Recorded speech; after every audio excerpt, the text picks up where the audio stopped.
अस्सलाम वालेकुम क्लास, आपको आवाज़ आ रही है? जी मैं बच्चे, आप लोगों के पास मेरे कितने लेक्चर्स हो चुके हैं? पीपीटीज में कितने लेक्चर हो चुके हैं? मैं बेटा, आपकी आवाज़ सही नहीं आ रही मुझे।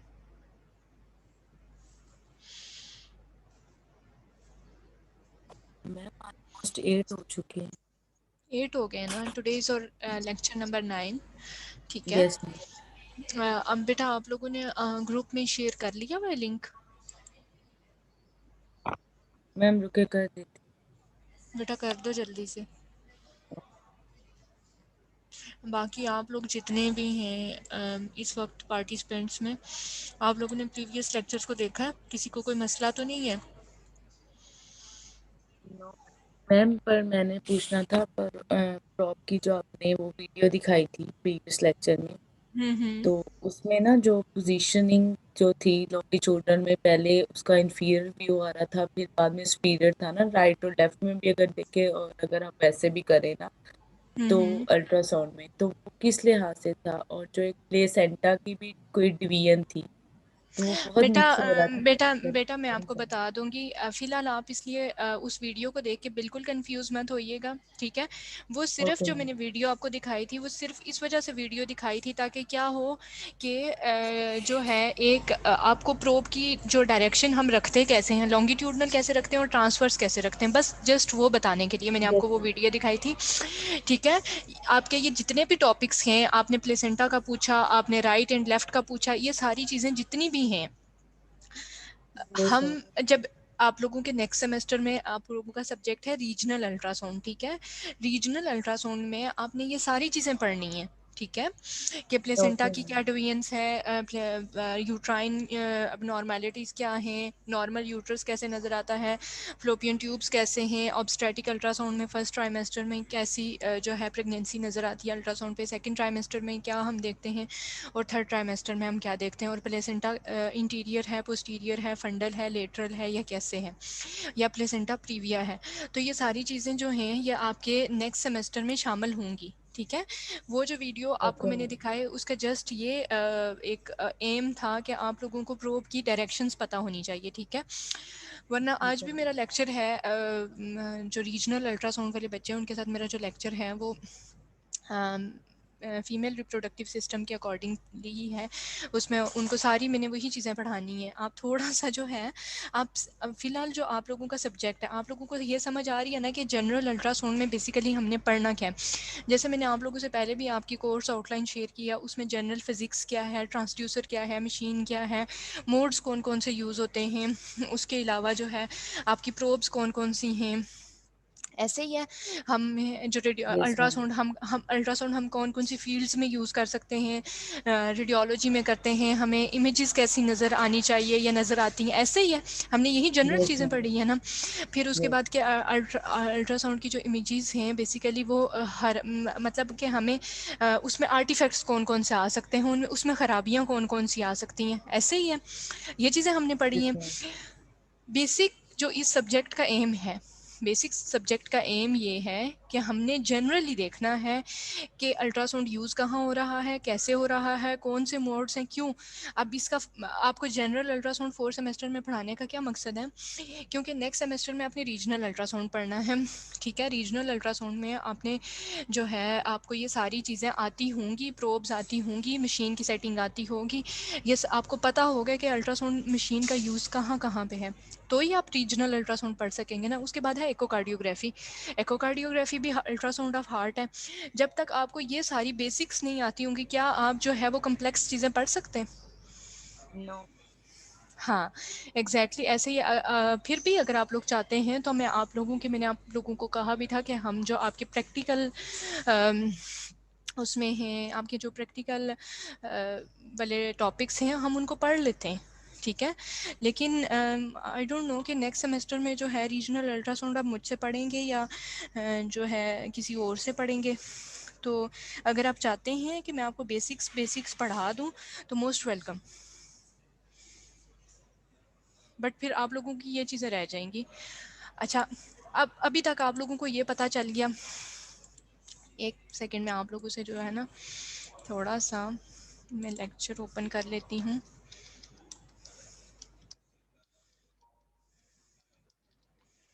बेटा समझ आ रही है ना सब्जेक्ट की? Yes ma'am. मुश्किल तो नहीं है? अच्छा, जो हमारा लेक्चर हुआ था lecture number 6, image perception and anatomy, ठीक है, पढ़ा है आप लोगों ने? Yes ma'am, read out. अगर आप देखें इसमें तो हमने क्या ये आप लोगों के कोर्स आउटलाइन में एक टॉपिक था इमेज परसेप्शन एंड एनाटॉमी, कि भाई हमें इमेज नज़र कैसी आती है, एनाटॉमी कैसी नज़र आती है, ठीक है। अगर यस आप मैम। इसमें एप्लीकेशंस देखें तो इसमें आपको सारी एप्लीकेशंस बताई हुई हैं। फिजियोथेरेपी में यूज़ होता है, वेटरनरी सेंटर्स में यूज़ होता है, ऑब्स्टेटिक सेंटर्स में यूज़ होता है और जनरल प्रैक्टिस में यूज़ होता है, ठीक है। इंटरनल मेडिसिन में, रेडियोलॉजी में, सर्जरी में, कार्डियोलॉजी में। गोल्स क्या हैं? डायग्नोसिस और ट्रीटमेंट, ठीक है। जब मैंने डायग्नोसिस और ट्रीटमेंट की बात की थी, मैंने आपको डायग्नोसिस पे एक बताया था कि डायग्नोसिस में हमने क्या करना है, सिर्फ डायग्नोस करना है, ठीक है। और ट्रीटमेंट में हमने क्या करना है, उसको ट्रीट, साथ में उसको हमने क्या करना है, ट्रीट भी करना है। तो अल्ट्रासाउंड डायग्नोस्टिक भी हो गया और थेरेप्यूटिक भी हो गया, ऐसे ही है, यस मैम। ठीक है। अब ये तो पता चल गया कि अल्ट्रासाउंड का काम जो है वो सिर्फ डायग्नोसिस वाला नहीं है, इसका काम क्या है, थेरेपी करना भी इसका काम है, ठीक है। समझ आ गई है? यस उसके मैम। बाद हमने देखा कि वास्कुलर सर्जरी में यूज़ होता है। अब जस्ट मैंने आपको एक स्लाइड में बताया कि वास्कुलर सर्जरी में हमने सिर्फ वेजल्स की स्टडी करनी है। अब जब आपको कल जब डॉपलर अल्ट्रासाउंड पढ़ेंगे तो उसमें आपको पता चलेगा कि आप कौन कौन सी वेजल्स की स्टडी करेंगे, ठीक है। अगर ऑब्स्ट्रेटिक अल्ट्रासाउंड है तो ऑब्स्ट्रेटिक अल्ट्रासाउंड में first, second and third trimester में, और इसमें कौन कौन सी अब आती हैं फिर आप पढ़ सकते हैं ना, ठीक है। फिर यस मैम। प्लेसेंटा के जो वेरिएशंस हैं, कौन से टाइप्स हैं, वो फिर आप उस तरह से पढ़ सकते हैं, ठीक है। उसके बाद प्रोब्स मैंने आपको बताई कि कौन से रीजन में कौन सी प्रोब यूज़ करते हैं, ऐसे ही है। कार्डियोलॉजी में डिफरेंट है, जनरल अल्ट्रासाउंड में डिफरेंट है, स्मॉल पार्ट्स में डिफरेंट है, ऐसे ही है। लो फ्रिक्वेंसी क्या है, हाई फ्रिक्वेंसी क्या है। Yes ma'am. अगर अब आपने जब एकोकार्डियोग्राफी पढ़नी है तो जब तक आपको मोड्स के नाम नहीं पता होंगे, मोड्स आते नहीं होंगे, तो क्या आप एकोकार्डियोग्राफी पढ़ सकते हैं? जस्ट लाइक पावर डॉपलर है, मोशन मोड है, बी मोड है, ए मोड है, ये मोड्स आपको पता होंगे तो अब आप लोग आगे कम्प्लेक्स चीज़ें पढ़ सकेंगे। फिर रीजनल अल्ट्रासाउंड में सारी आपने डायग्नोसिस अगर बनानी है तो आपको hyper, hypo, iso, anechoic terms पता होंगी तो आप बता सकते हैं ना कि भाई ये हाइपो नज़र आ रहा है या हाइपर नज़र आ रहा है या एनेकोइक नज़र आ रहा है, ऐसे ही है। फिर कंटिन्यूस में यस हम मैम। क्या देखते हैं, पल्स में क्या देखते हैं, पावर में क्या देखते हैं, कलर में क्या देखते हैं, स्पेक्ट्रल डॉपलर में क्या देखते हैं, क्लिनिकल एप्लीकेशंस इसकी क्या हैं, ये सारी चीज़ें आप लोगों के नॉलेज में होंगी, आप लोगों को पता होंगी, तो ही आप आगे जाके जो है वो आप कर सकते हैं कि नहीं, ऐसे है कि नहीं है। अभी अगर ये तो एक पूरा पूरा टॉपिक है, जैसे अगर मैं ये कहूँ कि मैं आपको एक ही दिन में जो है वो आपको पढ़ा दूँ, पूरे का पूरा एक सिस्टम पढ़ा दूँ, तो ऐसे पॉसिबल तो नहीं है। आप क्या पूरे, आपने एनाटॉमी पढ़ी है तो एनाटॉमी में क्या एक ही दिन में आप एक पूरा रीजन पढ़ सकते हैं? आपने मसल्स पढ़े होंगे, आपने बोन्स पढ़ी होंगी, आपने जो है लिगामेंट्स पढ़े होंगे, आपने टेंडन्स पढ़े होंगे, आपने नर्व्स पढ़ी होगी, ये सारी चीज़ें आपने अलग अलग करके पढ़ी है ना। Yes ma'am. तो ऐसे ही है कि मतलब अल्ट्रासाउंड एक कोई बहुत जो है छोटा सा सब्जेक्ट तो नहीं है कि हम इसको एक ही दिन में कवर कर लें, हमने भी इसको जो है वो सिस्टमेटिकली ही हम लेके चलेंगे, ठीक है। यहाँ तक आपको क्लियर है कि भाई जो अल्ट्रासाउंड है वो डायग्नोसिस के लिए भी यूज़ हो रहा है और थेरेपी के लिए भी यूज़ हो रहा है। अब इसकी एप्लीकेशंस क्या हैं हम वो देखते हैं, ठीक है। अब जो इसकी थेरेप्यूटिक एप्लीकेशंस हैं कि अल्ट्रासाउंड हमें कैसे ट्रीटमेंट में हेल्प करता है, आज हम वो पढ़ेंगे। Is that clear? Yes ma'am. अब हम ये देखेंगे कि भाई अल्ट्रासाउंड गाइडेड प्रोसीजर्स कौन कौन से, अल्ट्रासाउंड हमें किन प्रोसीजर्स में, किस थेरेपी में हमें जो है वो हेल्प आउट कर रहा है, ठीक है।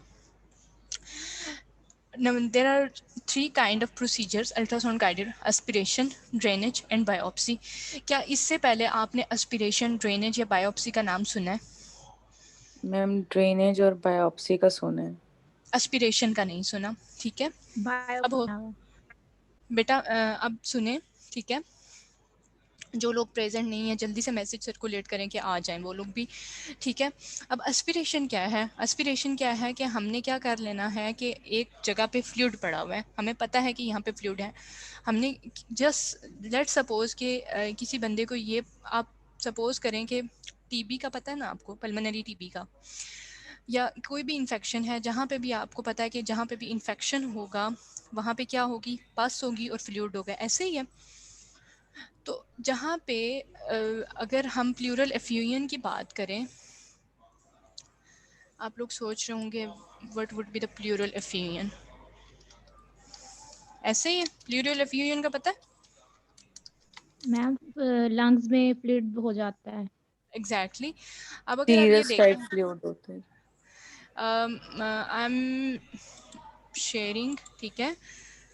अगर आप ये देखें तो this is what trachea, pleura, lungs, और ये यहाँ पे क्या जमा हो गया, हमारे पास फ्लूइड जमा हो रहा है। ये आपके पास क्या है, ये आपके पास रिब्स हैं, ये रिब लाइन है ना, ये थोरेसिक केज है। आपने क्या किया, आपने यहाँ से इंजेक्शन पास किया इस रीजन में, ठीक है, प्लूरल एफ्यूजन के रीजन में अल्ट्रासाउंड की मदद से, और आपने इस फ्लूइड को बाहर निकाल लिया, सिरिंज में खींच के आपने फ्लूइड को बाहर निकाल लिया। This is what, this is aspiration. ऐसे ही है, क्लियर हो गया एस्पिरेशन क्या यस है? मैम। यस यस लेकिन मैम। लेकिन ये जो है ये मेरे पास लंग है, ठीक है। लंग में यहाँ पे क्या पड़ा हुआ है, यहाँ पे कोई मैस पड़ा हुआ है।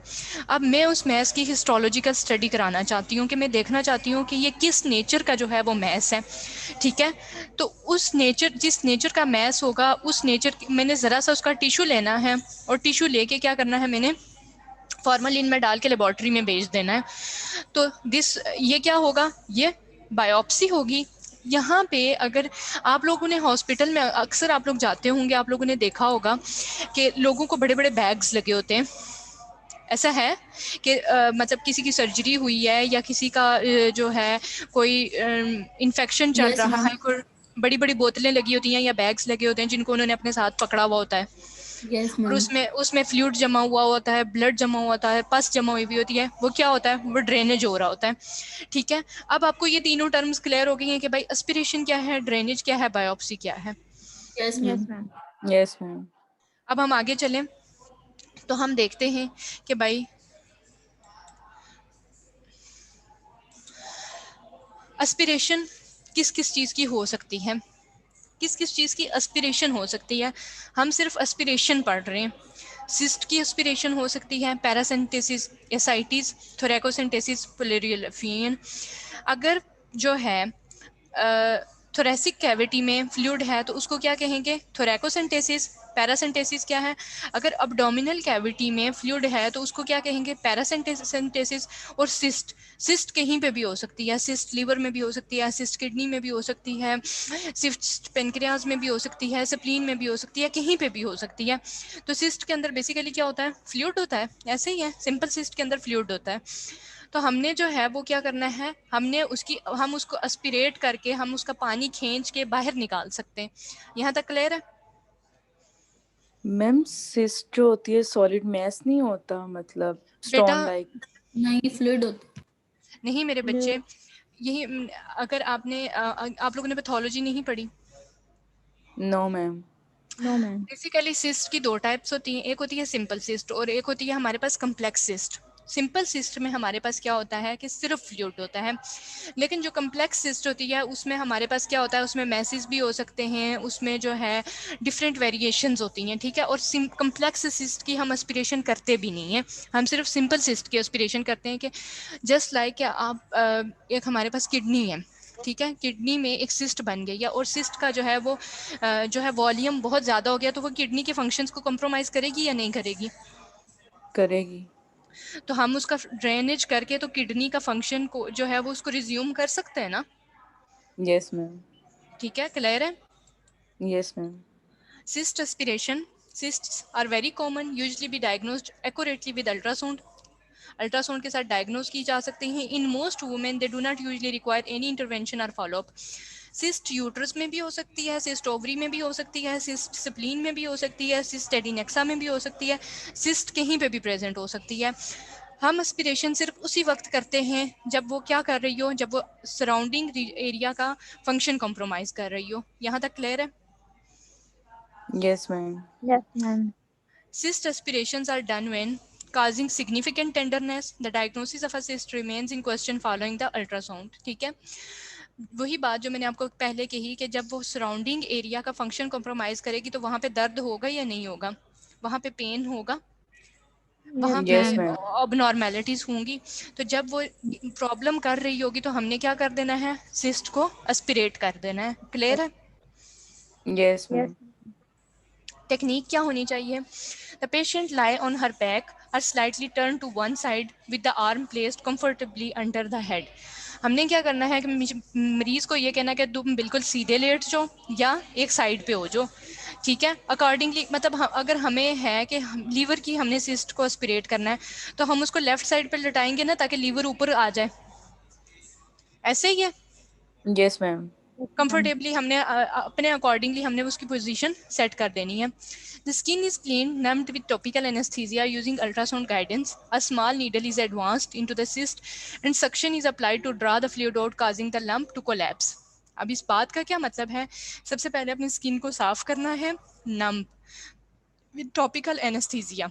टॉपिकल एनेस्थीजिया आपने उसको लगाना ही लगाना है. टॉपिकल एनेस्थीजिया से क्या होगा, जिल्द जो है वो सुन्न हो जाएगी और मरीज को सुई का दर्द नहीं होगा. ठीक है, फिर आपने एक साइड पे प्रोब रखनी है और आपने क्या करना है, नीडल को पास करके अल्ट्रासाउंड की मदद से उसको क्या करना है, जो वहाँ पे लंप बन गया है उसको कोलैप्स करवाना है.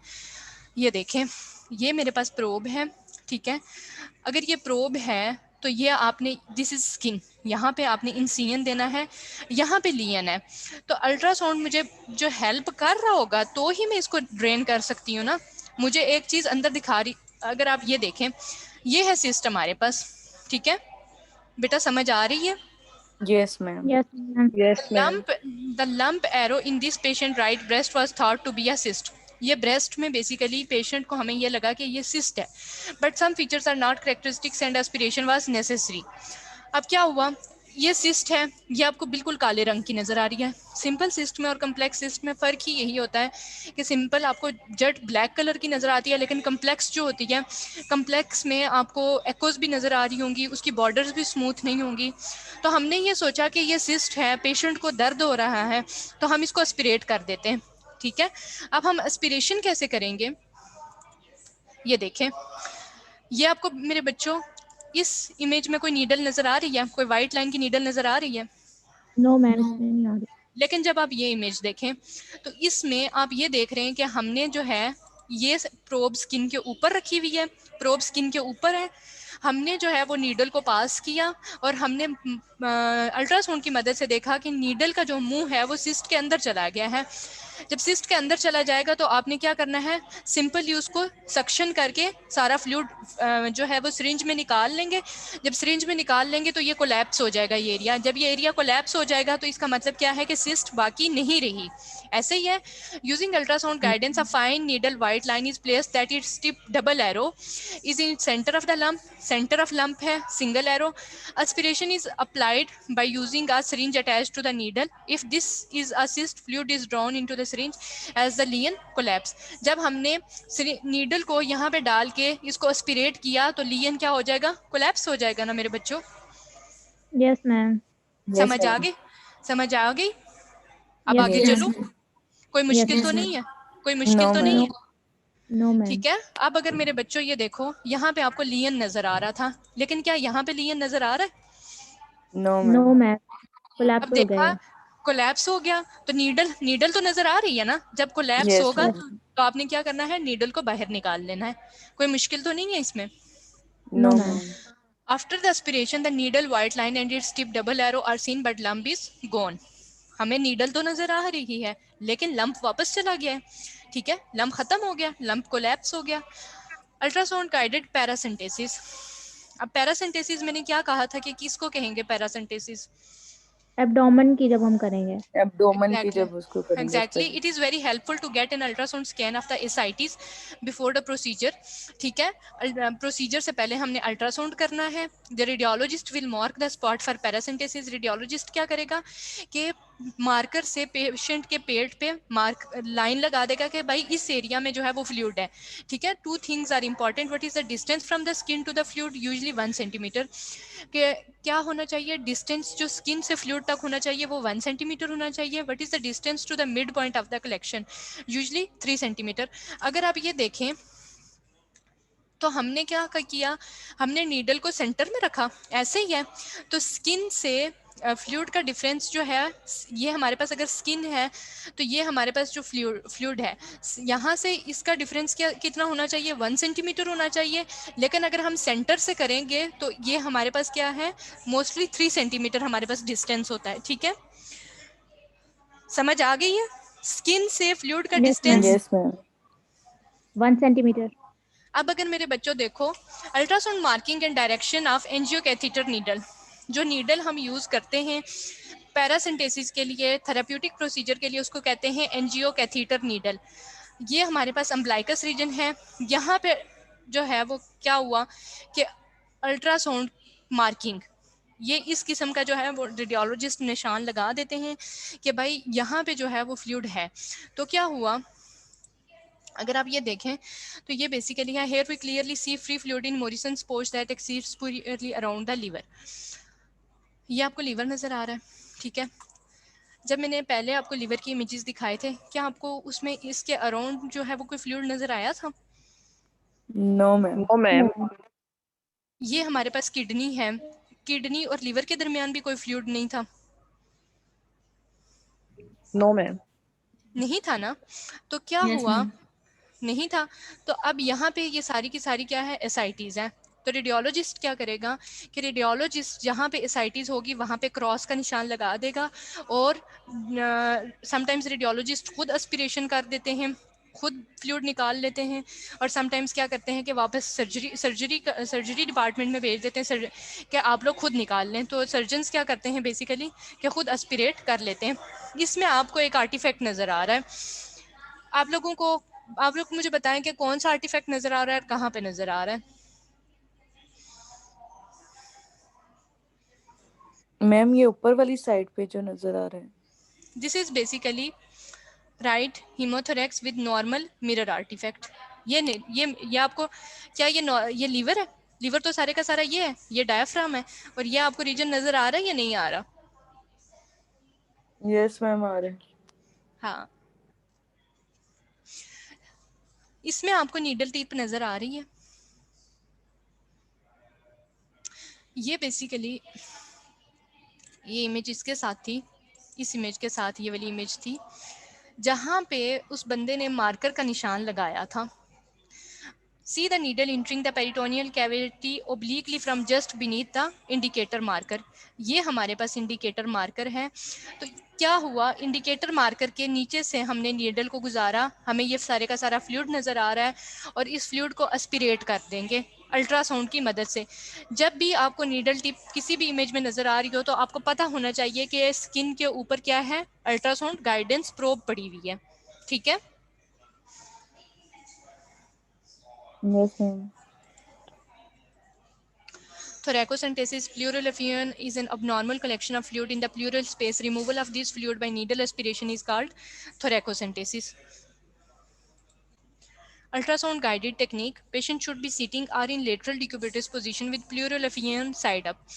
जब भी पैरासिंथेसिस हो रही होगी या आपने जो है अब्डोमेन के किसी भी ऑर्गन में जो है वो आपने सिस्ट रेस्पिरेशन करनी है तो पेशेंट को आपने सीधा लटाया था ना विद बैक। तो जब भी जो है आप करेंगे थोरैकोसिंथेसिस करेंगे तो या तो मरीज को आप बैठा देंगे, क्या पेशेंट को हम सीधा लटा के तो उसकी थोरैकोसिंथेसिस कर सकते हैं? क्योंकि हमने तो बैक से करनी है ना। जब भी हम Yes, ma'am. एस्पिरेशन कर तो वो बैक से होती है, तो पेशेंट को हम मुंह दूसरी तरफ करके या बैठा देंगे या उसको एक साइड पे लटा देंगे। The marker on the probe should be pointed towards the head. जो आपको प्रोब पे जो मार्कर है वो आपकी क्रेनियल साइड पे होना चाहिए। Be sure that transducer is perpendicular to the chest. और ट्रांसड्यूसर क्या होना चाहिए? परपेंडिकुलर टू चेस्ट होना चाहिए। पहले आपको जब भी आप जो है वो करें तो जब भी आपने प्रोसीजर स्टार्ट करना है उससे पहले आपने अल्ट्रासाउंड करना होता है। The diaphragm and the liver और spleen should be identified first. इसमें आपको डायफ्राम नजर आ रहा है बेटा? ये डायफ्राम नजर आ रहा है? Yes ma'am. Yes, ma'am. Liver नजर आ रहा है? तो क्या कहा है, यस क्या कहा गया है कि डायफ्राम राइट साइड पे आपको लीवर नजर आना चाहिए और लेफ्ट साइड पे स्प्लीन पहले नजर आनी चाहिए। The probe can then move towards the head from side to side to locate the largest pocket of fluid between the ribs. Once this is located, a mark is made between indelible ink just above the lower rib. जब आप लोगों को क्या हो कि आप लोगों को लीवर नजर आ जाए, स्प्लीन नजर आ जाए, तो आपने क्या करना है कि आपने मार्कर से इंक से वहां पे निशान लगा देना है। जैसे हमने क्या किया था, जैसे हमने इस केस में यहाँ पे आपको एक मैंने आपको निशान बता दिया था कि ये निशान लगा देना है, ठीक है? मार्कर से आपने मार्क कर देना है, ठीक है?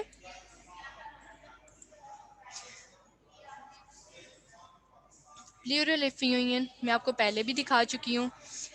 इसमें हमारे पास अगर आप ये देखें तो मैंने क्या कहा था आपको, हमने पेशेंट को लटाना नहीं है, हमने पेशेंट को बिठा देना है, ऐसे ही है। और इस रीजन पे ये हमारे पास क्या है, ये लंग है, जैसे मैंने आपको पहले भी दिखाया। यहाँ पे हमारे पास क्या है, प्लूरल एफ्यूजन है। तो हमने इंटरकोस्टल रीजन से हमने क्या करना है, नीडल को पास करके हमने यहाँ से क्या करनी है, इसको एस्पिरेट कर देना है, ठीक है? Thoracocentesis can be both diagnostic and therapeutic. Using ultrasound to guide this procedure can decrease very high complication rate associated with it. मेरे बच्चों, अगर आप ये देखो तो इसमें आपको लंग का बिल्कुल हल्का सा पोर्शन नजर आ रहा है, ऐसे ही है? Yes, ma'am. तो ये बाकी सारी की सारी क्या हुआ है, फ्लूइड जमा हुआ है। इस फ्लूइड ने जो है वो लंग को प्रेस कर रहा है। तो क्या मरीज सांस ले सकता है आराम सुकून से? उसका सांस नहीं No, फूलेगा। ma'am. तो फिर क्या होगा कि इसका क्या है, डायग्नोस्टिक, ये हमें भी डायग्नोस्टिक भी है और एज अ थेराप्यूटिक अल्ट्रासाउंड भी हमें हेल्प कर रहा है। और इससे क्या होता है कि जो फ़ौरन से हम जब फ्लूइड निकाल देते हैं तो मरीज़ का क्या हो जाता है, सांस बहाल हो जाता है। और बाद में तो ट्रीटमेंट चलता ही है, लेकिन जो फ़ौरन एट द स्पॉट जो उसको जो है एसओबी हो रही होती है, शॉर्टनेस ऑफ ब्रेथ है, उससे मरीज़ की जान बच जाती है, ठीक है? मेरे बच्चों क्लियर है? अगर Yes, आप ma'am. देखें, अगर मैंने आपको ये कहा था कि आपको लीवर भी नजर आना चाहिए, आपको डायफ्राम भी नजर आना चाहिए और ये आपको लंग का पोर्शन है, ठीक है? तो यहाँ पे ये बेसिकली क्या है, प्लूरल एफियन है। तो प्लूरल एफियन के लिए हमने क्या किया, हमने मार्कर से लगा दिया निशान और हमने क्या किया, हमने ये स्कैन करके उसके बाद हमने क्या किया, इस फ्लूइड को एस्पिरेट कर दिया, ठीक है? अगर इस इमेज में आप देखें, ये हमारे पास क्या थी, right pleural एफियन।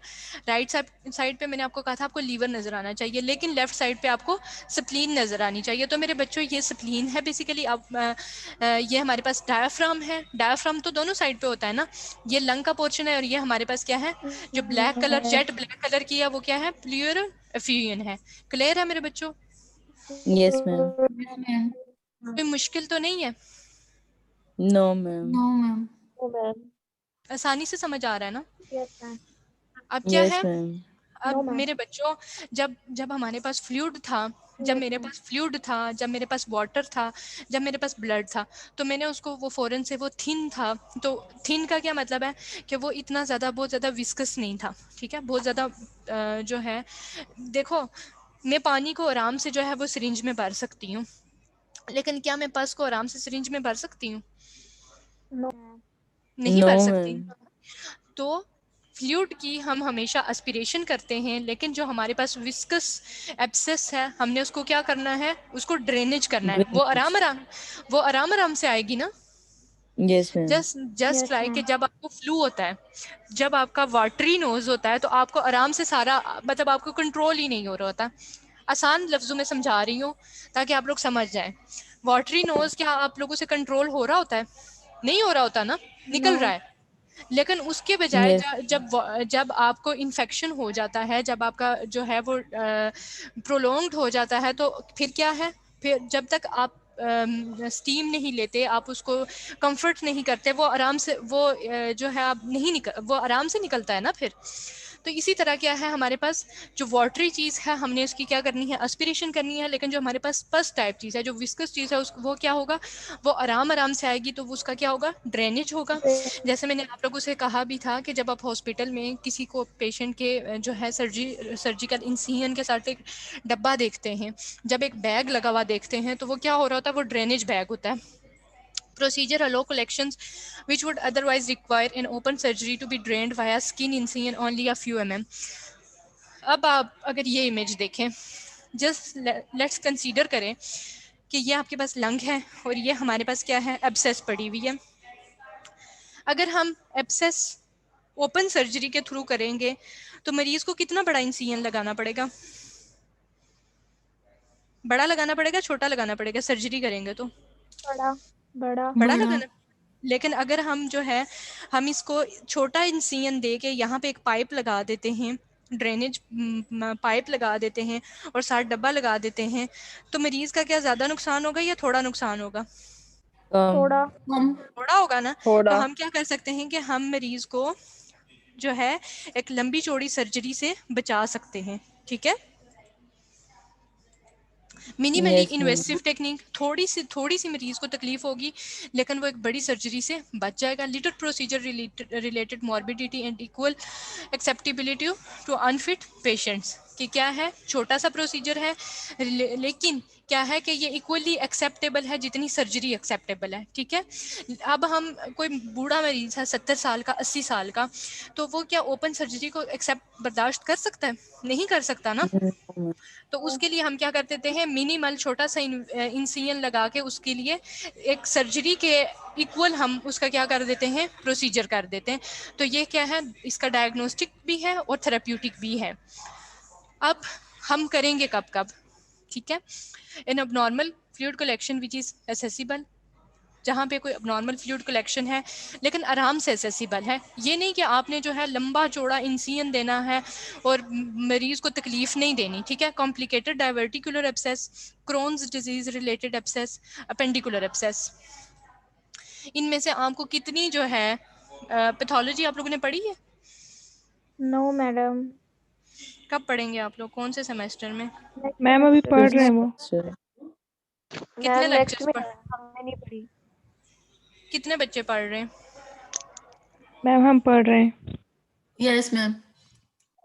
Yes, ma'am. Ma'am हमने नहीं पढ़ी है। 7 बच्चे ही होंगे ज्यादा से ज्यादा अगर दोपहर बेटा आप लोग सब के सब जितने भी हैं वो आप लोग इकट्ठे एक सब्जेक्ट क्यों नहीं पढ़ते? मैम हमें कोर्सेज जो है वो इस दफा काफी मुश्किल से हमने रजिस्टर किए थे, इस वजह से बच्चों ने अपने अपने जहाँ जहाँ रजिस्टर हो रहा था वहाँ कर दिया था। Yes ma'am. अच्छा, यस मैम। अच्छा। बेसिकली क्या है कि मैंने आपको कहा है कि हमने हमेशा वहीं से जो है करना है ड्रेनेज, जहाँ पे इजीली एसेसिबल हो, जहाँ से इजीली अप्रोच हो, ठीक है। अब डाइवर्टिकुलर एब्सेस क्या है कि कहीं पे भी कोई अबनॉर्मल पैसेज बन गया और वहाँ से अबनॉर्मल पैसेज ने क्या हुआ, मेरे बच्चों आप लोगों ने जो है डाइवर्टिकुलम का नाम सुना हुआ है?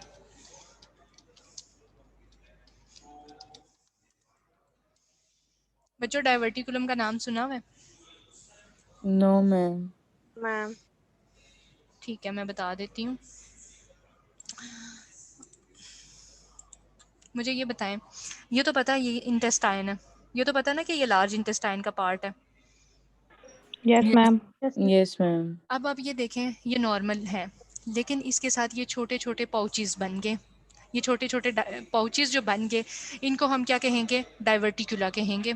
अब मेरे बच्चों अगर आप ये देखो तो इनकी जो लाइनिंग होगी वो थिन होगी ना एज कम्पेयर टू बाकी नॉर्मल इंटेस्टाइन के, ऐसे ही है। Yes ma'am. Yes, ma'am. तो क्या होगा कि इनके इस लाइनिंग के इजीली डैमेज होने के चांसेस होते हैं, ठीक है। जहाँ जब भी यहाँ पे ये, क्योंकि ये अब नॉर्मल चीज़ है ना, तो जहाँ पे भी कोई अबनॉर्मल चीज़ बनती है तो उसके क्या है, डैमेज के चांसेस ज़्यादा होते हैं, क्योंकि वो इतना प्रेशर बर्दाश्त नहीं कर सकती। तो जब भी जहाँ पे कहीं डाइवर्टिकुलम बने होंगे और वो जब रप्चर होंगे तो वहाँ पे क्या हो जाएगा, वहाँ पे इन्फेक्शन होगा, वहाँ पे एब्सेस जमा होगी। तो इसको क्या कहते हैं, डाइवर्टिकुलर एब्सेस। आप समझ आ गई है कि डाइवर्टिकुलर एब्सेस किसको कहते हैं? Yes ma'am. Yes ma'am. अब आप लोगों को इंडिकेशंस वाला जो है स्लाइड नजर आ रही है? Yes ma'am. अब है क्रोन्स डिजीज रिलेटेड एब्सेस। अब क्रोन्स डिजीज क्या है, ये भी बाउल की डिजीज होती है बेसिकली। ये हमारे पास क्या है, ये हमारे पास आपका जो है लार्ज इंटेस्टाइन स्मॉल इंटेस्टाइन में क्या है, जब भी हमारे पास क्या है क्रोन्स डिजीज बेसिकली जब भी होती है तो वो क्या है, बाउल की डिजीज है। तो जब भी जहाँ पे भी डिजीज होगी उसमें आपको पता है कि वहाँ पे क्या होगा, इन्फेक्शन और फ्लूइड कलेक्शन, ऐसे ही है। Yes ma'am. Yes ma'am. तो उसकी हमने ड्रेनेज कैसे करनी है, थ्रू एस्पिरेशन। उसकी हम ड्रेनेज करेंगे, एस्पिरेशन नहीं करेंगे। थ्रू अल्ट्रासाउंड, ऐसे बोले ना, अल्ट्रासाउंड गाइडेड अल्ट्रासाउंड के ड्रेनेज। थ्रू। ठीक है। अब क्या है कि अपेंडिकुलर, अपेंडिकुलर के नाम से जाहिर है कि भाई अपेंडिक्स, ठीक है। एनाटॉमी में आपको ये तो पता है कि भाई अपेंडिक्स कहाँ पे होता है, कि ये भी नहीं पता? पता है मैम। पता है, पता है मैम। ठीक है। ये है हमारे पास अपेंडिक्स। जब भी ये इन्फ्लेम्ड होगा, इसमें इन्फेक्शन होगा, ये नॉर्मली हमें कभी भी अल्ट्रासाउंड पे नज़र नहीं आता, ये आप लोग पहले से सुन लें, ठीक है। तो जब भी इसमें इन्फेक्शन होगा, जहाँ पे इन्फ्लेमेशन होगी, तो क्या जमा होगा यहाँ पे, जहाँ पे इन्फेक्शन और इन्फ्लेमेशन, एब्सेस जमा होगी, और उस एब्सेस को हम क्या कहेंगे, अपेंडिकुलर एब्सेस। तो उसकी भी हम क्या करेंगे, ड्रेनेज करेंगे, ठीक है। क्लियर हो गया? Yes ma'am. Yes ma'am. Yes ma'am. ठीक है। Localised abscess related to ovary क्या है कि ट्यूबो ओवेरियन एब्सेस, ओवरी में डैमेज हुआ, कोई वहाँ पे ट्रॉमा हुआ या कोई सिस्ट थी जो रप्चर हो गई, तो वहाँ पे क्या हो गई, एब्सेस जमा हो गई, और उस एब्सेस को हमने क्या करना है, निकालना है अल्ट्रासाउंड गाइडेड ड्रेनेज करके। एब्सेस कलेक्शन आफ्टर सर्जरी, किसी की लेप्रोस्कोपिक सर्जरी हुई, ठीक है। आपको पता है कि जब भी जहाँ पे आपको एक छोटा सा कांटा चुभ जाता है, तो जहाँ पे कांटा चुभ जाता है अगर आप उसको निकालते नहीं हैं तो वहाँ पे एब्सेस जमा हो जाती है ना, पस जमा होती है, ब्लड भी जमा होता है, ऐसे ही है। Yes ma'am. आपको छोटा सा जख्म लग जाता है, आपको किसी चीज़ की लग जाती है, तो जब एक सर्जरी होगी, जब एक मेजर इंसिजन लगा हुआ होगा बॉडी में, तो वहाँ पे भी कलेक्शन ऑफ पस ब्लड सेल्स होंगे या नहीं होंगे। तो सर्जरी के बाद आपने अक्सर मरीजों को होंगे। देखा होगा कि ड्रेनेज बैग लगे हुए होते हैं, बॉटल्स लगी हुई होती हैं साथ, तो वो क्या हो रही होती है, ड्रेन हो रही होती है साथ साथ, क्योंकि जहाँ पे भी आपको पता है कि वाइट ब्लड सेल्स ने क्या करनी है, इन्फेक्शन के साथ फाइट करनी है ना, तो वहाँ पे क्या होगा, वहाँ पे एब्सेस जमा यस होगी और मैम। उसको भी निकालेंगे, हेपेटिक एब्सेस, ठीक है। लीवर में भी एब्सेस जमा हो सकती है किसी इन्फेक्शन की वजह से, उसको मेबिक एब्सेस कहते हैं, और पोस्ट ऑपरेटिव, ठीक है। ऑपरेशन के बाद भी जमा हो सकती है और किसी पैरासाइट के थ्रू भी वहाँ पे जो है एब्सेस जमा हो सकती है। रीनल एब्सेस, किडनी में एब्सेस जमा हो सकती है, ठीक है, सर्जरी के बाद हो सकती है या किसी इन्फेक्शन के बाद हो सकती है। रेट्रोपेरिटोनियल एब्सेस, आपको पता है कि जो किडनीज हैं वो रेट्रोपेरिटोनियल स्ट्रक्चर्स हैं, ऐसे ही है। जो वो पेरिटोनियम के बैक पे, जो भी बाउल के बैक पे जो स्ट्रक्चर्स होंगे उनको क्या कहेंगे, जो नियर टू द बैक होंगे लेकिन अब्डोमेन से डीप होंगे, वो रेट्रोपेरिटोनियल होते हैं, ऐसे ही यस है कि मैम। नहीं? तो वो क्या है, यस वहाँ मैम। पे अगर एब्सेस होगी तो भी हम अल्ट्रासाउंड गाइडेड ड्रेनेज करेंगे। और स्प्लीनिक एब्सेस, स्प्लीन में अगर एब्सेस होगी तो भी हम क्या करेंगे, अल्ट्रासाउंड गाइडेड ड्रेनेज करेंगे, ठीक है। यहाँ तक समझ आ गई है, कोई मसला तो नहीं है? No ma'am. यस मैम, आ गई है। किसी बच्चे को मसला ना हो, कितने बच्चों को समझ आई है, अपना हैंड रेज करते जाएं ज़रा।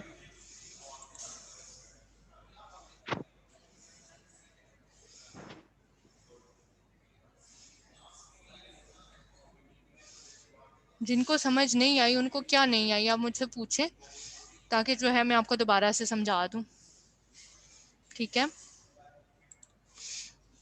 अब हम आपको ये तो पता चल गया कि भाई अल्ट्रासाउंड की मदद से हम मरीज़ को जो है वो कम इंसिजन देंगे, उसका फ़ायदा ज़्यादा हो जाएगा।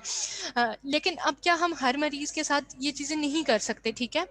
कुछ कंट्राइंडिकेशंस भी हैं। वो कौन सी कंट्राइंडिकेशंस हैं? Abscess is not accessible. हमने बात की, स्प्लीन की बात की, हमने किडनी की बात की, हमने लीवर की बात की, हमने जो है अपेंडिक्स की बात की, हमने जो है वो रेट्रोपेनिटोनियल स्ट्रक्चर्स की बात की। लेकिन अगर एब्सेस ब्रेन में हो गई है, दिमाग में हो गई है, क्या आप स्कल को जो है स्कल बोन को तोड़ के जो है वहाँ से ड्रेनेज कर सकते हैं? No no ma'am. Ma'am. Breast abscess is not accessible. या तो वो ब्रेन में हो गई है या कहीं पे ऐसी जगह जहाँ पे आप एसेस ही नहीं कर सकते through needle. Patient has a bleeding tendency. क्या है कि किसी का जो प्लेटलेट काउंट है वो बहुत लो है, ठीक है, तो क्या करेंगे आप? ड्रेनेज नहीं करेंगे, वरना उसका ब्लड लॉस बहुत ज़्यादा हो जाएगा। ये कंट्राइंडिकेशंस हैं, ठीक है। मेरे बच्चों क्लियर है यहाँ तक? Yes ma'am. Yes ma'am. अब इसके लिए एक टेक्निक भी होती है। अब हम वो देखेंगे कि वो भाई टेक्निक कौन सी है जिसके थ्रू हम जो है वो मरीज़ का इतना फ़ायदा अल्ट्रासाउंड गाइडेड इतना फ़ायदा कर सकते हैं, ठीक है। Abscess is first delineated and a safe route from skin to the abscess cavity is identified by ultrasound. Prior to the catheter introduction, a diagnostic needle aspiration may also be done. अब होता क्या है, मैंने तो बहुत ज़्यादा देखी है, एस्पिरेशन भी देखी है मैंने, मतलब मैंने अब जब अपनी क्लिनिकल ट्रेनिंग में मैंने उसमें ड्रेनेज भी देखा है, हम खुद भी करते रहे हैं। अब होता क्या है कि बेसिकली तो आपने कैथीटर पास किया होता है ना एक ऑर्गन में, जस्ट लाइक ये है। हमने यहाँ पे जो है जस्ट लाइक कि हमने यहाँ जो है वो थोरेसिक कैविटी से हमने ड्रेनेज करना है। तो आप ये नहीं होता कि हम डायरेक्ट ही उसमें कैथीटर पास कर दें उस एरिया में। सबसे पहले आपने क्या है, नीडल पास करनी है। नीडल पास करके आपने उसको एस्पिरेट करने की कोशिश करनी है, ठीक है। जब एस्पिरेट करने की कोशिश करेंगे वो नहीं होगा तो फिर एक स्पेशल टेक्निक के थ्रू हमने क्या करना है, हमने कैथीटर पास करके ड्रेनेज पाइप लगा के बैग के साथ लगा देना है। क्लियर है? अब वो स्पेशल टेक्निक कौन सी है वो मैं अभी आपको बताती हूँ। बेटा मुश्किल तो नहीं है? No no ma'am. मैम।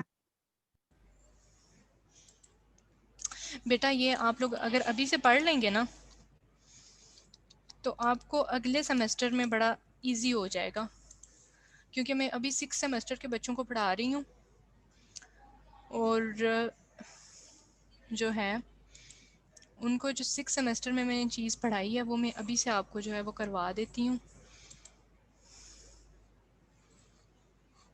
आप 1 मिनट होल्ड ऑन कर लें।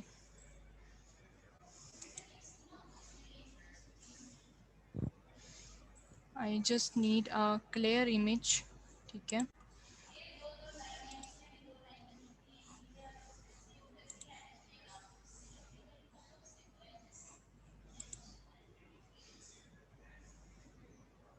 ठीक है, आप लोगों को रेडियल आर्टरी कैथेटराइजेशन टेक्निक नज़र आ रही है? Yes yes ma'am. मैम। ठीक है, अगर आप देखें सबसे पहले हमने जहाँ कहीं पे भी इंसिजन देना होता है, ठीक है, तो हम क्या करते हैं, पास नीडल पास करते हैं, ठीक है। ये मैं आपके लेक्चर में भी ये चीज़ शामिल कर देती हूँ, पहले मैंने नहीं किया, मुझे लगा कि शायद आप लोग ना ऐसे ही अंडरस्टैंड कर लें। सबसे पहले हमने बेटा नीडल पास करनी होती है, ठीक है। अगर आप देखें तो नीडल पास हुई है, बॉडी में यस नीडल मैम। पास हुई है, ठीक है। अब इस नीडल, ये हमारे पास नीडल का माउथ है, ठीक है। ये हम यहाँ से हम क्या कर सकते हैं, फर्दर प्रोसीजर कर सकते हैं। ये हमारे पास नीडल है, ये हमारे पास इसका आउटर कैथीटर है। अब क्या हुआ कि हमने एक स्पेशल एंगल देना है। स्पेशल एंगल किसके दरमियान होना चाहिए, आपके हैंड के दरमियान और नीडल के दरमियान, ठीक है। एक चीज़ होती है गाइड वायर, ठीक है। गाइड वायर के नाम से जाहिर है कि ऐसी वायर जो आपको गाइड करती है। अब आपको भूलेगा कभी कि गाइड वायर क्या होती है? No no ma'am. मैम। ऐसी वायर जो आपको गाइड करती है, ठीक है। गाइड कर। राइट। अब क्या है, ठीक है, अब क्या हुआ,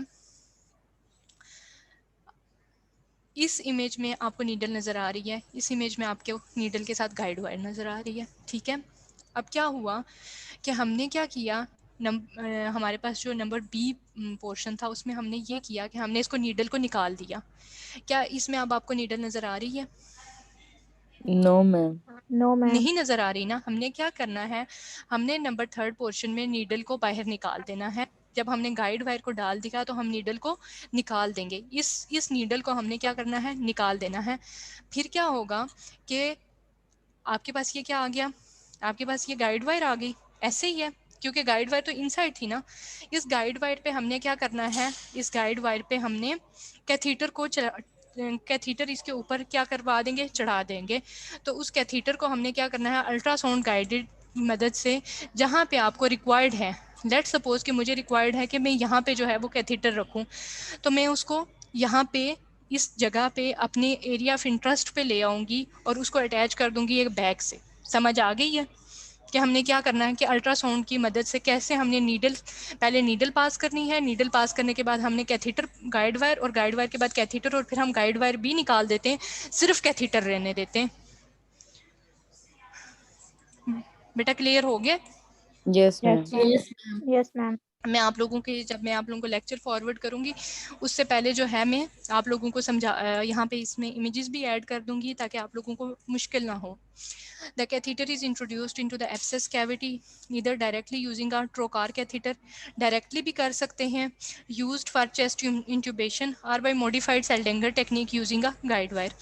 ठीक है, तो क्या कर सकते हैं, ट्रोकार कैथीटर चेस्ट इंट्यूबेशन के लिए हम इस्तेमाल करते हैं, हम वो डायरेक्टली भी इस्तेमाल कर सकते हैं, लेकिन हम सेल्डिंगर टेक्निक भी यूज़ कर सकते हैं। अभी जो मैंने आपको पढ़ाया था, जो टेक्निक बताई थी, वही, उसी को ही सेल्डिंगर टेक्निक कहा जाता है। वही सेल्डिंगर टेक्निक आप जो है एंजियोग्राफी में भी पढ़ेंगे, वही इंटरवेंशनल रेडियोलॉजी में भी पढ़ेंगे, और जितने भी इन्वेस्टिव रेडियोलॉजिकल प्रोसीजर्स हैं उसमें आप वो सारे का सारा यही चीज़ें पढ़ेंगे। मेरे बच्चों यहाँ तक क्लियर है? Yes yes ma'am. मैम। कोई मुश्किल, कोई परेशानी वाली नो मैम, बात? No ma'am. लड़कों को भी क्लियर है?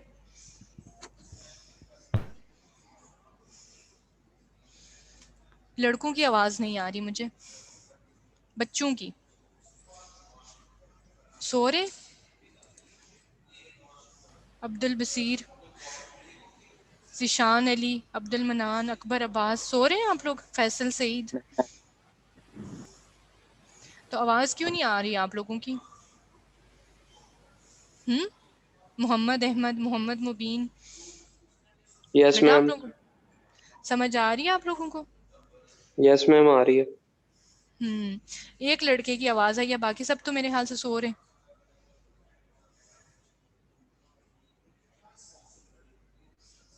बेटा जो आप अभी जो बोले हो, आपका नाम क्या है? मोहम्मद अहमद। बाकी तो सारे, कोई भी नहीं बोल रहा, मुझे लग रहा है सभी सोए हुए। चलें कोई बात नहीं। जाग रहे हैं मैम। मैम जाग रही है। तो समझ आ रही है कि नहीं? जी जी मैम आ रही है। ठीक है। जब भी हम ट्रोकार कैथीटर यूज़ करेंगे या गाइड वायर यूज़ करेंगे या सेल्डिंगर टेक्निक यूज़ करेंगे फॉर अब्डोमिनल कैविटी, तो हमने क्या करना है, इसको स्ट्रिक्टली अल्ट्रासाउंड गाइडेंस के साथ ही इस्तेमाल करना है। मेरे बच्चों समझ लग गई है? Yes ma'am. Yes ma'am. ठीक है, प्लीज़ इसको अच्छे से समझ लें, दिस इज़ वेरी इंपॉर्टेंट। ठीक है, once in position the catheter is secured and attached to the drainage bag. जब आप एक पोजीशन में कैथीटर को ले आएँ तो उसको ड्रेनेज बैग के साथ अटैच कर दें। Drainage is recorded daily, response to the treatment and is assessable by clinical parameters and ultrasound.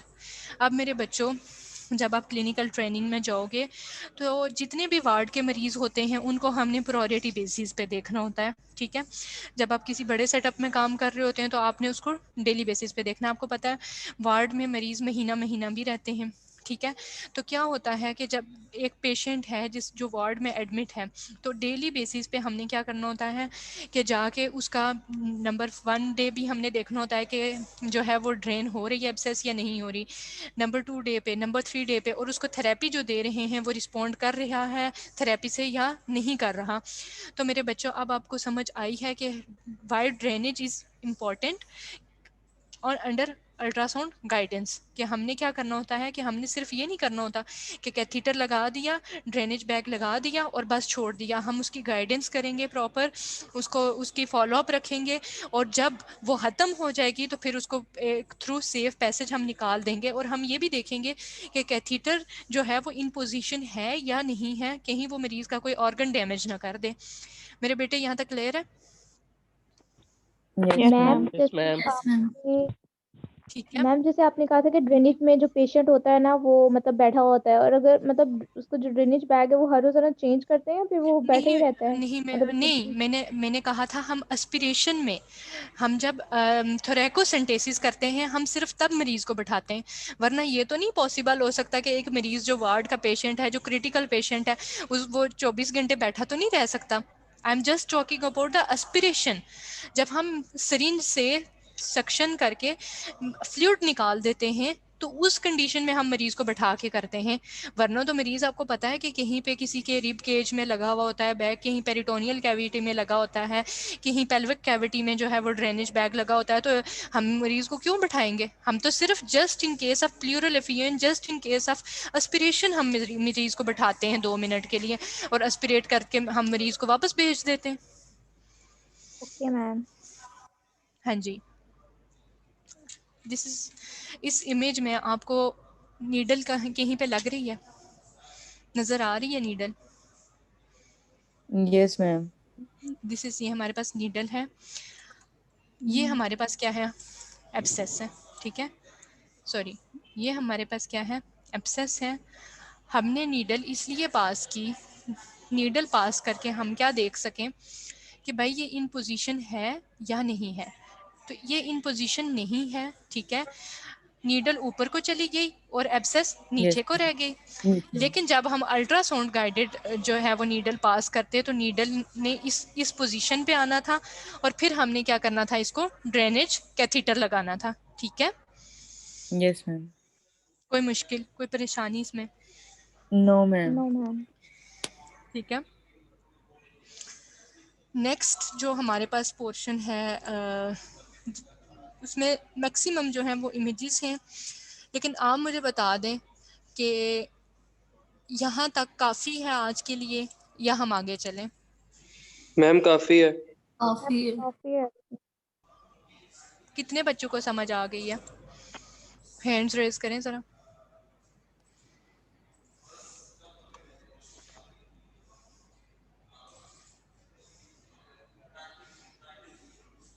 कुछ बच्चों को समझ नहीं भी आई, ऐसे ही है।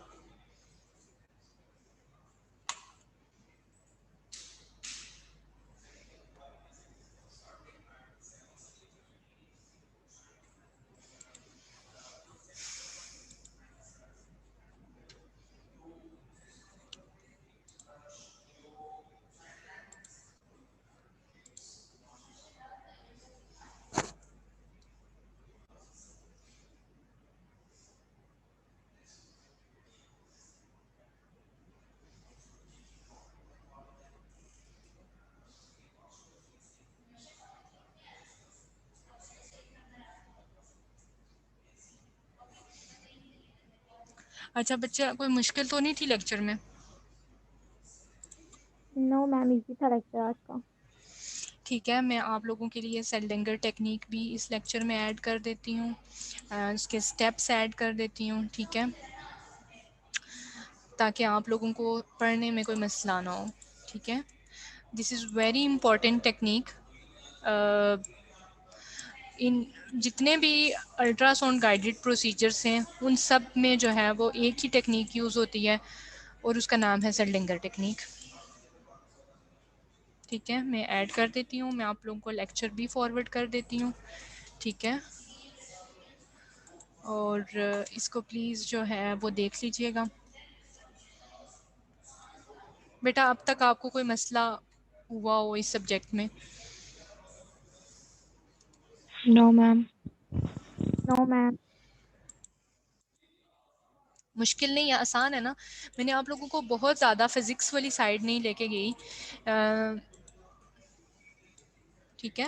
मैंने कोशिश यही की है कि आपको मैक्सिमम क्लिनिकल करवाती रहूँ।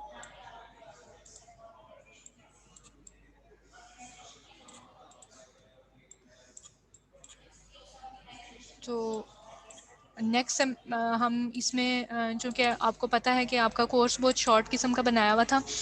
अच्छा मेरे बच्चों, अगर आप लोग के साथ मैं दोबारा स्क्रीन शेयर करती हूँ।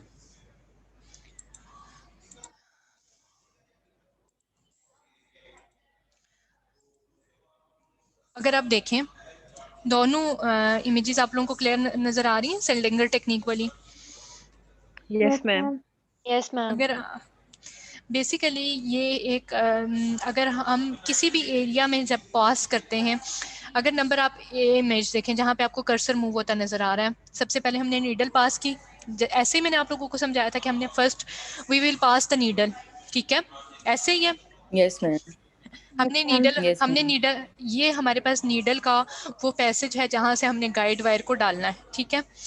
हमने नीडल डाल दी, नीडल डालने के बाद हमने क्या किया, हमने गाइड वायर को डाला। जब गाइड वायर हमारे पास एक स्पेसिफिक एरिया में आ गई तो हमने क्या किया, हमने डी में उसको निकाल दिया। हमने नीडल निकाल दी ना इसमें, इस नीडल यस पे मैम। हमने इस नीडल निकाल के हमने गाइड वायर, हमें अल्ट्रासाउंड गाइडेड या फ्लोरोस्कोपी गाइडेड या हम किसी और मोडालिटी के अगर अंडर देख रहे हैं तो हमें क्या होगा, हमें गाइड वायर नज़र आ रही होगी तो हमने उसके ऊपर क्या करना है, कैथीटर को चढ़ा देना है। जब हम उसके ऊपर कैथीटर चढ़ा देंगे तो हम क्या करेंगे, इसमें आपको सिर्फ कैथीटर नज़र आ रहा है, क्या इसमें आपको गाइड वायर नज़र आ रही है? No ma'am. इसी तरह से नो अगर आप मैम। देखें, इंसर्ट कैनोला भी कहते हैं, ब्रेन्यूला भी कहते हैं, into the lumen of the vessel, remove the needle, flexible guide wire into the central vein, remove the sheath of the Braunula, ठीक है। डायलेशन डिवाइस, एक डायलेशन डिवाइस भी होती है बेसिकली। डायलेशन डिवाइस क्या है, कैथीटर को ही डायलेशन डिवाइस भी कहते हैं। ये बेसिकली कैनोला के लिए, ये बेसिकली जो था ये वेन के लिए सेल्डिंगर टेक्निक उन्होंने डिस्क्राइब की हुई है, लेकिन ये क्या है कि हम कहीं पे भी जो है किसी भी कैविटी में हम सेल्डिंगर टेक्निक कैसे यूज़ करेंगे, ये उसके लिए है। तो दोनों चीज़ें मैंने आपको ऐड कर दी हैं, इसको बेशक ना देखें लेकिन आपको जस्ट आपको प्रोसीजर पता होना चाहिए, ठीक है।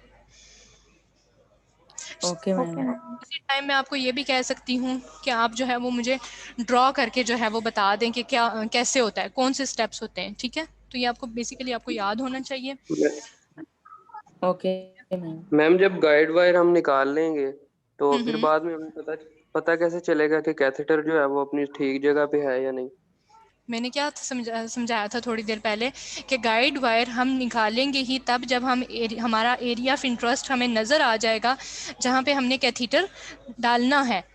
हम तो गाइड वायर निकालेंगे ही उस वक्त, हम तो पहले गाइड वायर निकालेंगे ही नहीं।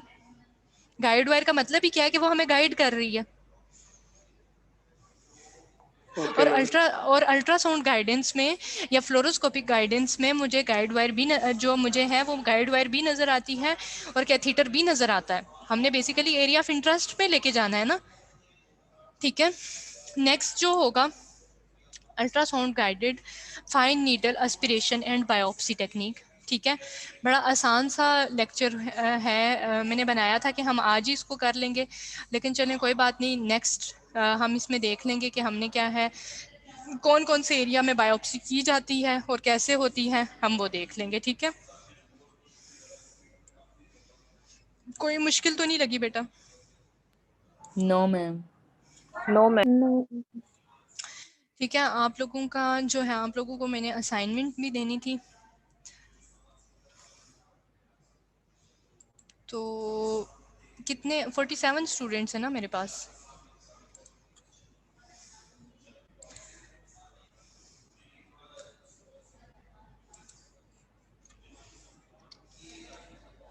असाइनमेंट का जो टॉपिक होगा मैं आप लोगों को ईमेल कर दूंगी, ठीक है, और कैसे ओके बनानी मैम। है वो भी मैं कर दूंगी, ठीक है। ठीक हो गया मैम। अगर कोई प्रॉब्लम हो तो आप मुझसे पूछ सकते हैं, प्रीवियस लेक्चर्स में आपको कोई प्रॉब्लम हो तो आप यू कैन आस्क मी। जिन जिन बच्चों ने लेक्चर्स पढ़े हैं उनको कोई मसला तो नहीं है।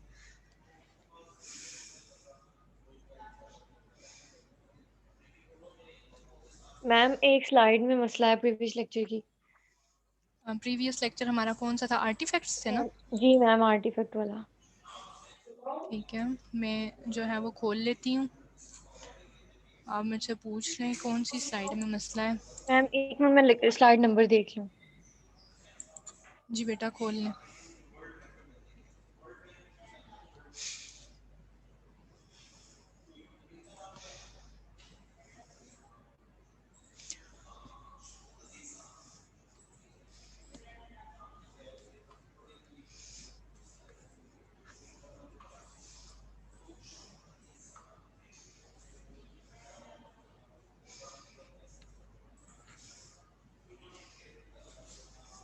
बेटा बाकी जो लोग लीव करना चाहें वो बेशक लीव कर सकते हैं। जिन लोगों की कोई क्वेरीज हैं वो आप मुझसे क्वेश्चन पूछ सकते हैं। ठीक है बेटा, मैंने मैम लेक्चर स्लाइड खोल नंबर 44। 44।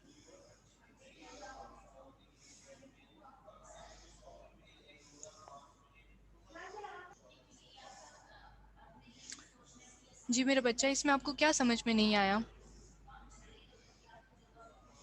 मैम आप इसको ओरली जरा मुझे एक्सप्लेन कर दें। डुप्लीकेशन, ये वाली बूस्टिंग नहीं क्या है? मैम, इससे नीचे वाली, इससे एटीन्यूएशन वाली। एटीन्यूएशन, एटीन्यूएशन का बेसिक मतलब क्या होता है? मैंने आपको बताया था कि किसी भी चीज़ की स्ट्रेंथ में कमी हो जाना। यस ठीक है, मैम, थिकनेस कम हो जाएगी। एनर्जी कम हो जाना। मैंने आपको इसके लिए एग्जांपल दी थी कि आप सुबह यूनिवर्सिटी आते हैं, फ्रेश चेयरों के साथ आते हैं, लेकिन जब आप वापस जाते हैं आप फुली एनर्जेटिक होते हैं। आप पहला लेक्चर सुनते हैं, आपको बहुत अच्छा समझ आता है। आप दूसरा लेक्चर समझते हैं, आपको पहले की निस्बत थोड़ी सी कम समझ आती है। लेकिन आप जब तीसरा लेक्चर सुनने के लिए जाते हैं तो आपकी एनर्जी बिल्कुल डाउन हो चुकी हुई होती है। आप फिर सोचते हैं ओहो मुझे कैफेटेरिया जाना चाहिए ताकि मैं कुछ खा पी के अपनी एनर्जी बहाल कर सकूँ, ताकि मैं फ़्रेश होकर पढ़ सकूँ। ऐसे ही है। Yes ma'am.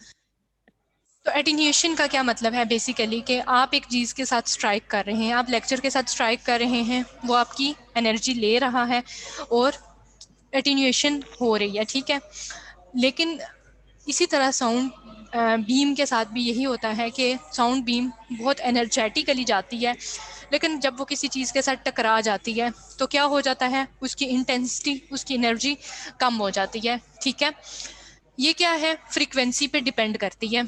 ठीक है, attenuation dependent on the frequency of the ultrasound. Attenuation increases with increase in frequency. जब आप ज़्यादा ताकत के साथ एक चीज़ को, बॉल को फेंकते हैं बैट की तरफ, तो वो उसी ताकत से ही बाहर जाती है ना, बाउंड्री से। ऐसे ही है। Yes ma'am. तो यही बात है कि जब एक साउंड बीम बहुत ज़्यादा हाई फ्रिक्वेंसी के साथ जाएगी तो क्या वो उसी पावर के साथ उसकी एनर्जी भी कम होगी या नहीं होगी? बेटा मेरी, अब सिंपली ये होगी मैम। समझो, जब एक जस्ट लाइक आप एक स्लो बॉल फेंकते हो, ठीक है, स्लो बॉल कभी पिच से बाहर जाती देखी है? No ma'am. वो ऑलरेडी ही स्लो होती है, लेकिन yes.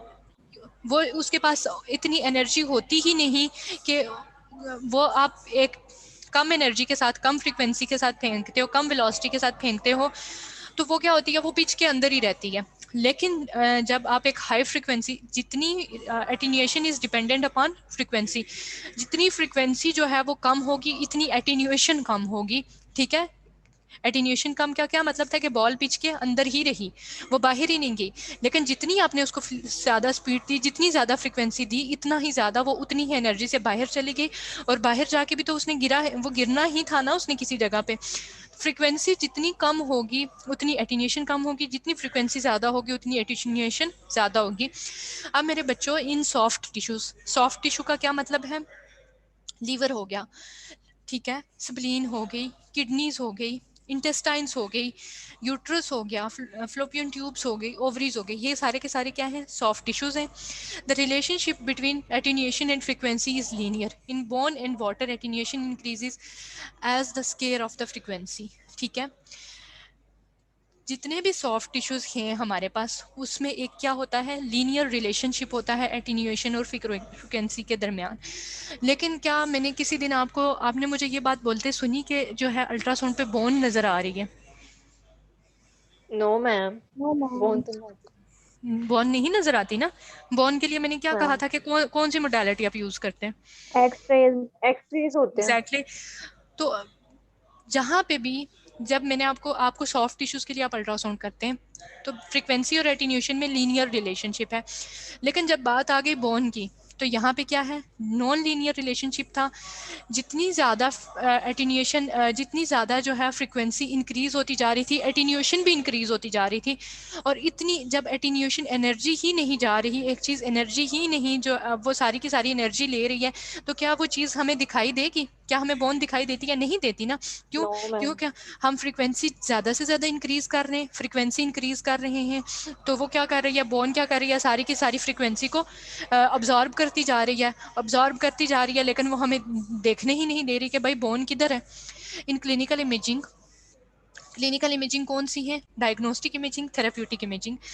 The different tissues in ultrasound beam encounters attenuate the beam differently. If the attenuation coefficient for a material is great, such as with fat, then the beam may not fully penetrate the imaging field. In this situation, deep structures may not be visualized, and appropriate frequency transducer should be selected to optimize the penetration. Clinical imaging में मैंने आपको एक first 2-3 lectures में ये चीज़ बताई थी कि आप हर ऑर्गन के लिए एक स्पेशल, हर रीजन के लिए एक स्पेशल ट्रांसड्यूसर यूज़ करते हो, ऐसे ही कहा था। Yes ma'am. उसमें मैटर ये करती है फ्रीक्वेंसी, वेवलेंथ, वेलोसिटी। मेरे बच्चे, मैंने आप लोगों से ये कहा था कि जब हाई फ्रीक्वेंसी होती है तो वेवलेंथ कम होती है, ऐसे ही है। फ्रीक्वेंसी ज़्यादा होगी तो वेवलेंथ कम होगी।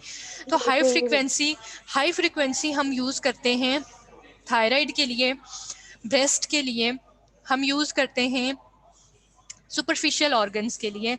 हमने वेजल्स देखनी हो या हमने क्या है सबक्यूटेनियस कोई टिश्यू देखना हो तो हम यूज़ करते हैं हाई फ्रीक्वेंसी। अब जो है वो ब्रेस्ट में फैट है, क्या उसके लिए मैं लो फ्रीक्वेंसी प्रोब यूज करूंगी तो क्या मुझे वो अच्छी नजर आएगी सुपरफिशियल प्रोब? नो मैम, नहीं नजर आएगी ना। तो क्लिनिकल इमेजिंग में आपने जो है वो आपको पता होना चाहिए कि अप्रोप्रिएट फ्रीक्वेंसी ट्रांसड्यूसर कौन से ऑर्गन के लिए कौन सा है, तो हम वो यूज़ करेंगे तो ही हमें जो है वो इमेजिंग अच्छी नज़र आएगी। वरना अगर हाई फ्रीक्वेंसी जो है वो डीप ऑर्गन्स के लिए करेंगे तो एटीन्यूएशन की वजह से वो हमें कुछ भी अच्छा नज़र नहीं आएगा। और अगर हम जो है लो फ्रीक्वेंसी प्रोब हम सुपरफिशियल टिश्यूज़ के लिए यूज़ करेंगे तो भी इमेज डिस्टॉर्शन हो जाएगी, तो भी हमें कुछ भी नज़र नहीं आएगा। तो आप लोग अपने जहन में बिठा के रखें कि high frequency probe is used for thyroid imaging, breast imaging, vessels imaging, ठीक है। उसके अलावा हमने जितने भी सबक्यूटेनियस टिश्यूज़ हैं, नी जॉइंट है, अगर जॉइंट की अगर हम इमेजिंग कर रहे हैं, एल्बो जॉइंट की इमेजिंग कर रहे हैं, शोल्डर जॉइंट की कर रहे हैं, एल्बो की कर रहे हैं, शोल्डर की कर रहे हैं, तो उसके लिए भी हमने हाई फ्रीक्वेंसी यूज़ करनी है। लेकिन व्हेनेवर जब भी आप करेंगे अब्डोमिनल ऑर्गन्स जितने भी हैं या जितने भी पेल्विक ऑर्गन्स हैं उसके लिए भी हम क्या करेंगे, हम low frequency convex probe use करेंगे। अब मेरे बच्चों, मेरा आपसे एक क्वेश्चन है, प्लूरल एफ्यूजन के लिए कौन सी प्रोब यूज करूंगी मैं, हाई फ्रीक्वेंसी या low frequency? Low frequency. Low frequency. किसी एक ने कहा था कि हाई फ्रीक्वेंसी यूज करेंगे, किसी एक ने कहा था या नहीं कहा था? तो उसने बिल्कुल ठीक। उस बच्ची का नाम क्या है? कुछ बेटा आपका नाम क्या? ठीक है मेरे बच्चों, मेरे प्यारे बच्चों, ठीक है, मैंने आपको क्या कहा था? जस्ट अ मिनट, मैं आप लोगों को दिखाऊं।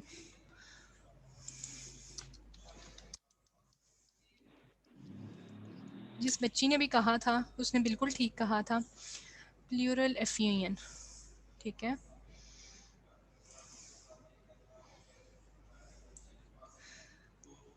आपको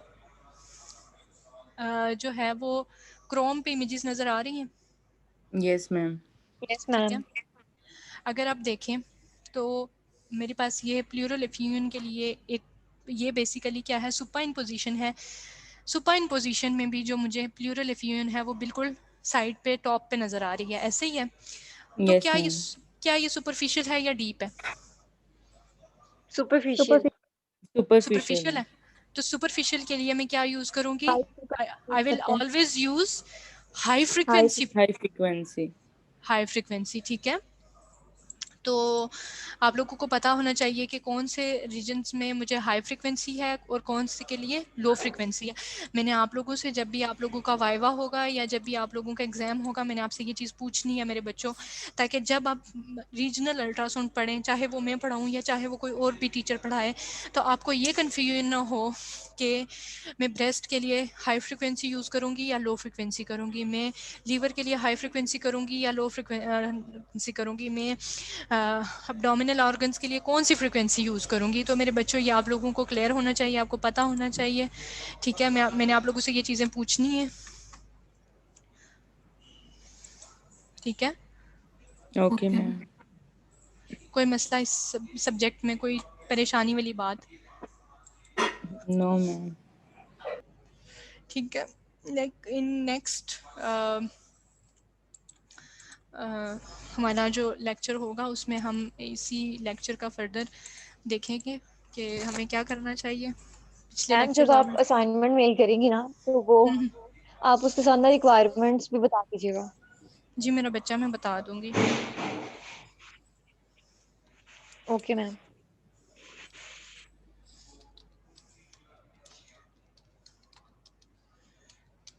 हर बच्चे ने अपनी असाइनमेंट करनी है, ठीक है।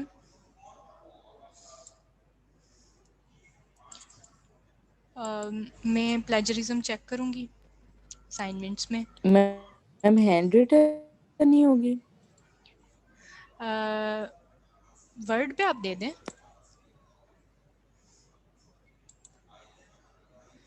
प्लेजरिज्म तो वर्ड पे चेक होगा ना, ठीक है। ठीक है। आप लोगों को पिछले सारे लेक्चर्स मिल गए हुए ना? Yes ma'am. ठीक है। मैम मैं जी बेटा, टिश्यू हार्मोनिक इमेजिंग में एक लाइन थी ना कि greater the pressure the higher the distortion, तो इसका क्या मतलब है?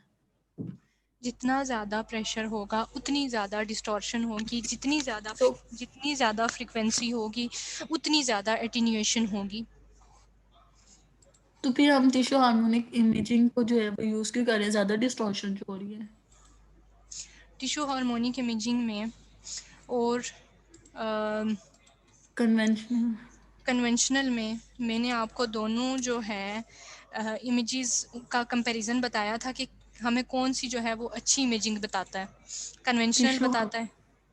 एग्जैक्टली तो उसके कुछ हर चीज़ जो भी आप पढ़ते हैं करते हैं प्रोसीजर, हर एक चीज़ के क्या हैं, कुछ फ़ायदे होते हैं कुछ नुकसान होते हैं, ठीक है। यस। आपको न्यूक्लियर मेडिसिन कैंसर की एक्यूरेसी 99% तक बता देता है, ठीक है, लेकिन उसके नुकसानात भी होते हैं क्योंकि उसमें गैमा रेज यूज़ होती हैं, हाई एनर्जी रेज यूज़ होती हैं। तो अब हम ये कहें कि भाई ये तो बड़ी हाई एनर्जी रेज हैं, गैमा रेज हैं, ओहो हम ये यूज़ नहीं करते। तो मेरे बच्चों, एक तरफ वो ये तो बता रहा है ना कि कैंसर कितने % है, अगर वो बता रहा है तो अगर थोड़ा बहुत नुकसान भी एक चीज़ करा रही है लेकिन फ़ायदा ज़्यादा है तो हम वो करेंगे या नहीं करेंगे? करेंगे। एग्जैक्टली।